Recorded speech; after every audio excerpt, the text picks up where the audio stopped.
The U.S. Central Command forces struck another anti-ship Houthi missile preemptively on Saturday. The missile was reportedly aimed at targets in the Gulf of Aden prior to being neutralized. Now, this strike comes just hours after U.S. forces struck 3 other Houthi missile launch sites late on Friday. Now, the U.S. CENTCOM confirmed the strike from its official handle on X. This was the post that they did. The strike took place at 4 a.m. local time. Earlier on Friday, U.S. Central Command forces struck 3 Houthi anti-ship missiles as well.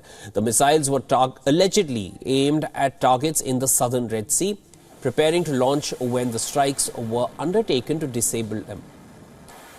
Yemen's Supreme Political Council has vowed a response to the retaliatory attacks undertaken by Western forces. The body alleged that Western strikes hit abandoned military installations along with civilians in the vicinity.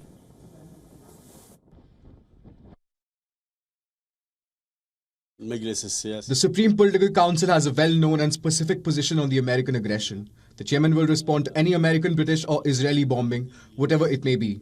We are determined to do what we started, which is to prevent the ships carrying goods and weapons from reaching Israel. This is a religious, national, Islamic and humanitarian position.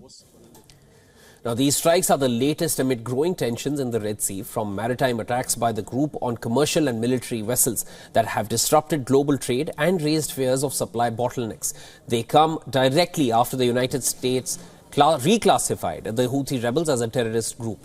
These attacks on commercial vessels in the Red Sea are creating complications in the global supply chain, as I mentioned earlier, and close to 3 million of the 7 million metric tons of grain that pass through the Suez Canal have now been diverted to the longer route encircling the African continent through the Cape of Good Hope. That not only raises costs but also increases the amount of time that it takes for a shipment to reach its destination.